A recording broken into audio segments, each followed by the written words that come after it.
Para viver neste mundo, temos que saber fingir, saber mentir, ser irônicos com os normais.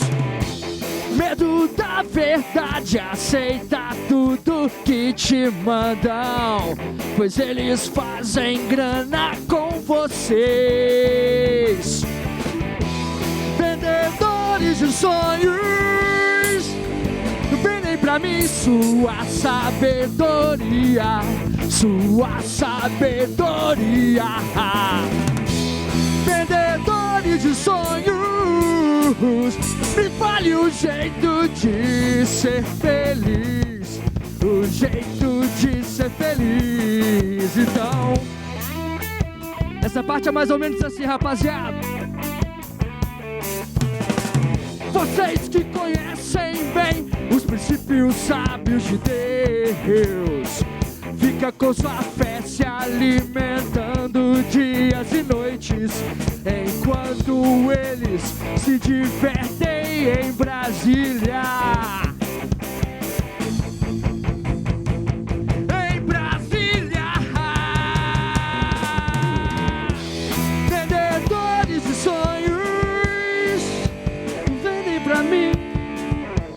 Voltamos ao vivo, ao som do Fuso Zero. Por aqui temos música boa, um bate-papo informativo e divertido sobre tempos modernos escolares. E a educação virtual também vem conquistando espaço neste contexto aí moderno de educação.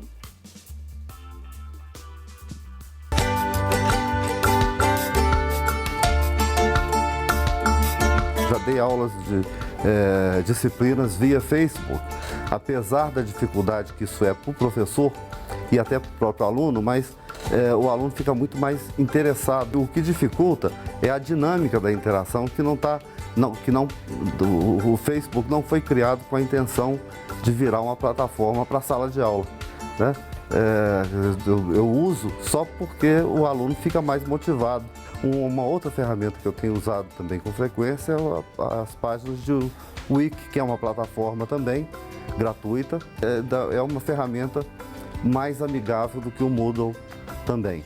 À medida que a tecnologia vai sendo incorporada na sociedade, fatalmente ela vai cair na sala de aula. E tem sido assim desde sempre. Na década de 80, por exemplo, o professor que usava o computador na sala de aula era aquele professor que sabia programar. Então ele ensinava para o aluno dele, normalmente de matemática ou de física, a fazer programas usando fórmulas específicas da disciplina dele. Então, desde que o computador, muito antes de internet, ficou disponível, os professores têm usado o computador na sala de aula. O professor, ele só vai ser bem-sucedido nessa incorporação da tecnologia se ele for um usuário da tecnologia. Hoje, o aluno, independente se é escola pública ou privada, o aluno hoje tem um celular conectado à internet.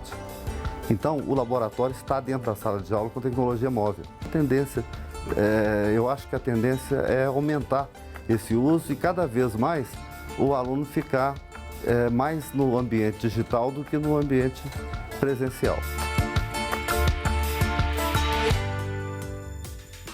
E para você, quais as vantagens da educação à distância? Participe aqui do nosso bate-papo. E o celular está aqui do meu lado, né? Esperando a sua participação pelo WhatsApp no número 996428473. Temos também nossas redes sociais, gente, ou então o telefone, ligue no 3209-0113. Márcia, vimos ali, né, um depoimento sobre disciplina virtual, assim. Para você, é um grande ganho esse tipo de lição também?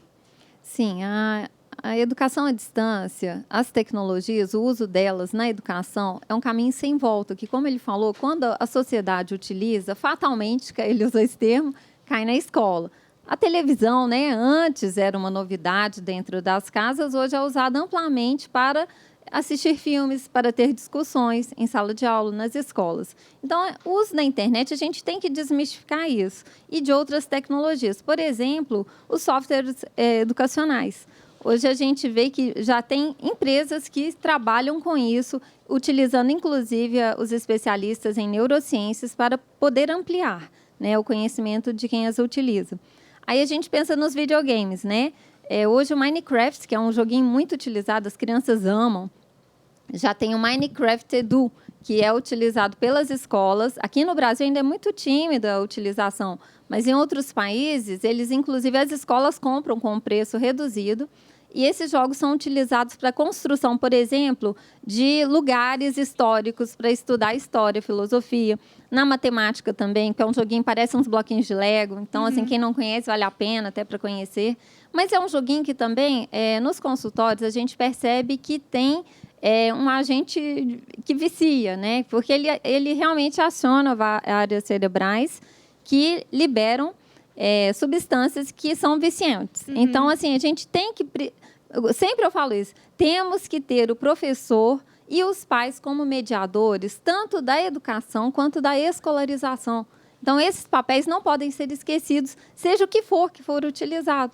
Legal. Loiane, e você, como estudante, gosta dessa plataforma? Disciplina virtual é algo que te atrai? Sim, eu acho muito interessante. A gente usa muito essa coisa de assistir videoaulas pelo Facebook, porque às vezes a gente fica com alguma dúvida, não pega muito bem o conteúdo em sala de aula, então a gente procura lá na internet, às vezes te dá ideias para poder apresentar trabalhos, ver alguns vídeos.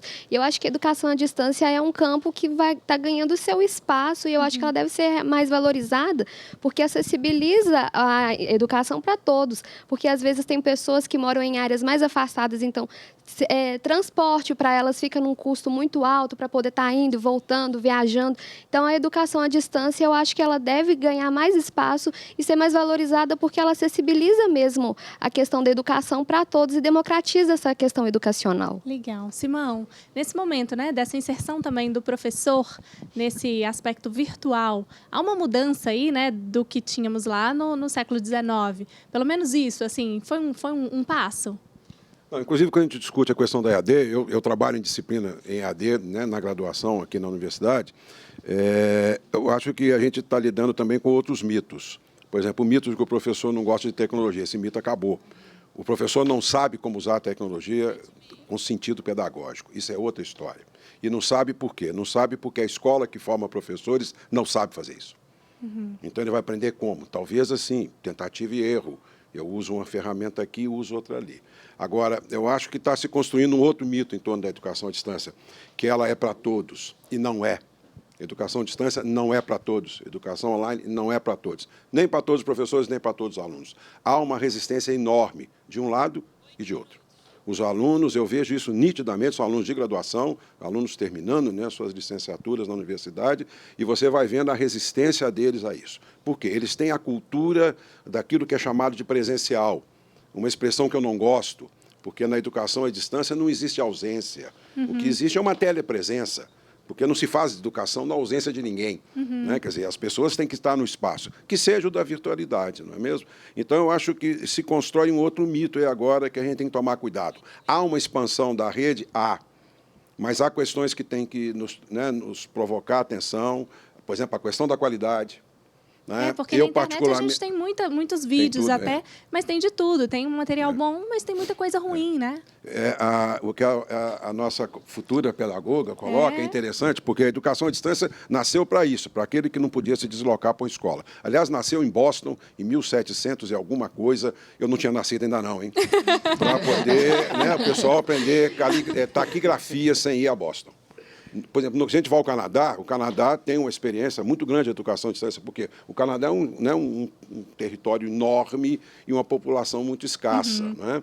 Então, tem uma razão de ser. Agora, aqui, não só aqui no Brasil, mas ele veio muito na onda da internet, né? Essa onda que vicia sob vários aspectos, por isso, né, já descreve nos Estados Unidos uma nova doença chamada nomofobia, né, a nomofobia, mas aqui também, e aí eu acho que aí eu vou ser contundente, ela começa a entrar dentro do viés da economia, porque é uma sala dita física, eu uso muitas expressões sala de bits e sala de tijolos.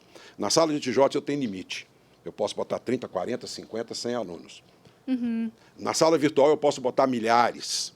Sim. E aí a coisa fica desprendida, fica sem controle. Legal. E isso interessa, né, de fato, a alguns grupos econômicos e por isso cresce muito. Né? A questão das videoaulas, né, muito comuns, eu particularmente digo o seguinte, bom, se é para assistir um professor falando, fique na sala de aula junto com ele e com os colegas.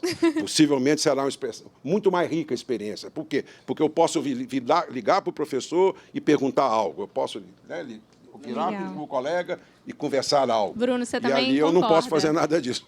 Concorda com isso? Sim. Sim, não, é isso, é o que a gente vem discutindo desde o início, né? É um desafio professor, a questão do ensino à distância, tem essas discussões de como a gente conseguir utilizar ferramentas de tecnologia, não só para melhorar o que já é feito em sala de aula, colocar isso em sala de aula, mas eu gosto muito de usar a tecnologia para a gente poder expandir isso. Então, lá no colégio, a gente tem a preocupação de usar, por exemplo, no colégio, tem sido muito usada a questão de ter ferramentas de aprendizado adaptativo.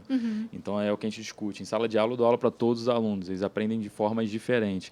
Então, eu tenho a preocupação de passar nas cadeiras, ainda sou aquele professor antigo, de passar nas cadeiras, olhar, ver se o aluno está copiando, perguntar, tentar ajudar e tal.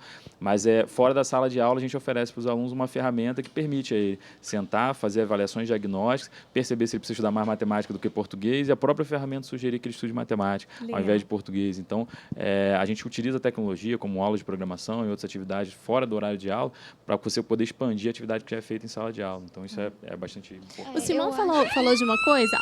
Sinal, gente. Sinal quer dizer intervalo. Vamos para um rápido intervalo. Daqui a pouquinho a gente volta com esse bate-papo que está delicioso sobre tempos modernos escolares. Participe com a gente, hein? Rapidinho. Já a gente está de volta.